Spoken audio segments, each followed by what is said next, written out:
happened to her? I didn't expect to be doing this job. This is baby. Naninibago ko na you're not forward.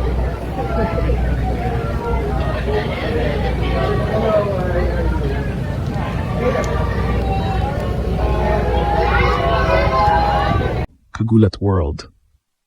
Handa na ba kayo sa isang pasabog na hindi lang basta balita kundi isang emosyonal na revolusyon sa Philippine tennis? Bayan, pigil hininga ang buong mundo ngayon dahil ang ating tennis phenom na si Alexandra Ela ay nakatayo na sa pintuan ng kasaysayan. Live mula sa Rizal Memorial. Ang Philippine Open ay hindi lang naging host ng isang WTA 125 event. Ito ay naging arena ng muling pagkabuhay ng pag-asa ng bawat Pilipino. Ang Round of 32 showdown kontra sa Russian speedster na si Alina Charaeva ay hindi lamang laban para sa puntos. Ito ay laban para sa dangal, para sa legacy, at para patunayan na ang bawat pagkadapa ay simula ng mas matinding paglipad. Ramdam na ramdam ang live buzz sa paligid. Ang hangin sa Rizal Memorial ay puno ng kuryente. Maririnig mo ang bawat hininga ng fans. May kaba, may excitement, pero higit sa lahat, may nag-apoy na pananampalataya. Matapos ang masakit na Australian Open heartbreak kung saan kontrolado na sana ni Alex ang laban. Pero nauwi sa isang gut-wrenching defeat, marami ang nagakala na baka panghinaan siya ng loob. Pero mali sila. Dahil ang Alex Ela na makita natin ngayon ay hindi lang basta world number 49. Siya ay isang sugatang leon na mas gutom, mas matapang, at handang sumagpang sa gitna ng home court energy na tiyak na yayanig sa court. Ito ang Grand Slam mindset sa gitna ng Manila. Bawat serve, bawat volley, at bawat sigaw ng crowd ay magsisilbing gasolina sa makina ng ating pambansang pangarap. Ang tensyon? Abot langit. Dahil hindi lang ito tungkol sa tennis, ito ay tungkol sa ating lahat. Ito ay kwento ng isang Pinoy na muling bumabangon mula sa abo ng pagkatalo tungo sa ningning ng tagumpay. Global insiders are watching. WTA scouts are buzzing and the local fans are... Kaya manatiling nakatutok. Dahil ang susunod na kabanata ng legacy ni Alex Ela ay susulat na sa harap ng ating mga mata. Maniniwala ka pa ba? O hahayaan mong lumipas ang pagkakataong masaksihan ang muling paggulat ng Pinoy sa buong mundo? Kagulat World, hindi lang ito basta laro. Ito ay isang clash of styles na magpapatigil sa mundo ng tennis. Sa isang sulok, ang ating pambansang pangarap si Alexandra Ela.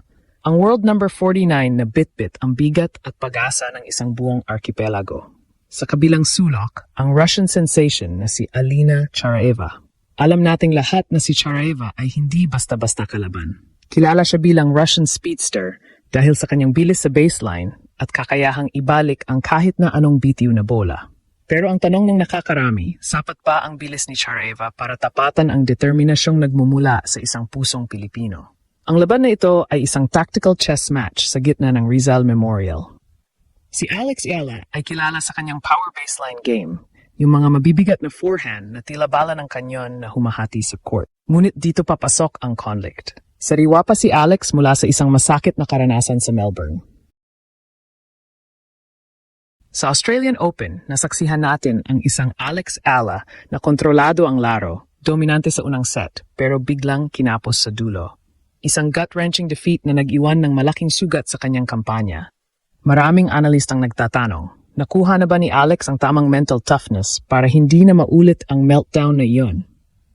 Dito sa Philippine Open, ang pressure ay triple ang bigat. Hindi ka lang naglalaro para sa sarili mo, naglalaro ka sa harap ng iyong pamilya, ng iyong mga kababayan at sa ilalim ng bandila ng Pilipinas. Ang bawat error ay may kasamang buntong hininga ng crowd, at ang bawat winner ay may kasamang hiyawan na abot hanggang labas ng stadium. Si Charaeva ay isang giant slayer. Mahilig siyang mag-upset ng mga seeded players at wala siyang pakialam kung gaano kaingay ang fans. Gagamitin niya ang pressure na ito para sirain ang rhythm ni Alex. Pero ito ang hindi alam ng marami. Ang home court advantage ay hindi lang tungkol sa ingay. Ito ay tungkol sa enerhiya. Ang nerve-to-fire effect na nararamdaman ngayon ni Alex ay ang sikretong armas na wala siya sa Australia. Ito ang lakas na nagmumula sa bawat laban Alex na maririnig sa stands. Social media is currently on fire. Ang mga netizens ay nahahati. May mga nag-aalala sa injury risks dahil sa dikit-dikit na schedule, habang ang iba naman ay tinuturo ang kanyang junior Grand Slam pedigree bilang sapat na alas para durugin ang kalaban. Ito na ang ultimate test ng career versus bansa.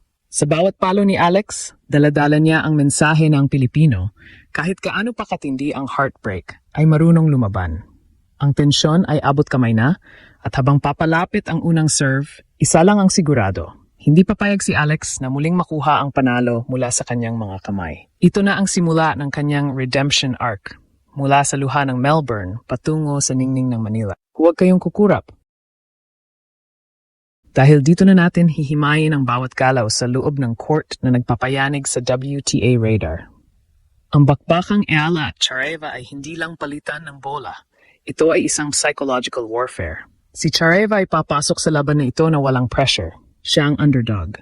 Ang Russian speedster ng tanging misyon ay sirain ang party sa Manila. Ang kanyang laro ay nakadepende sa quick returns at pagpapatakbo kay Alex mula kaliwa pa kanan. Umaasang mapapagod ang ating pambansang pusta o kaya naman ay pilitin siyang magkamali sa pamamagitan ng unforced errors. Ngunit si Alex Ella ay hindi na ang batang manlalaro na nakilala natin noon. Ang version ni Alex na nakikita natin ngayon sa Philippine Open ay isang refined warrior. Gamit ang kanyang kaliweteng hampas na tila latigo, target niya ang bawat sulok ng court na mahirap abutin kahit ng pinakamabilis na sprinter. Dito natin makikita ang bunga ng kanyang training sa Rafael Nadal Academy. Ang kanyang top spin ay mas mabigat at ang kanyang court coverage ay mas matalino. Alam ni Alex na ang susi para talunin ng isang speedster na gaya ni Chareva ay ang kontrolin ng tempo. Hindi siya pwedeng sumabay sa bilis. Kailangan niyang diktahan ang bigat ng laro. Ang tunay na kaba ng mga fans ay nagmumula sa stamina factor. Matapos ang 3-set marathon sa Australian Open na nawi sa heartbreak, marami ang nagtatanong, buo na ba ang stamina ni Alex? Wala na ba ang mga multo ng pagod na naging dahilan ng kanyang pagkatalo sa Melbourne? Ang sagot ay makikita sa bawat footwork niya sa clay court ng Rizal Memorial. Bawat slide, bawat pag-pivot. Ito ay isang statement.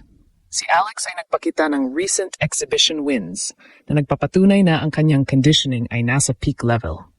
Hindi lang siya handa para sa isang sprint, handa siya para sa isang giyera.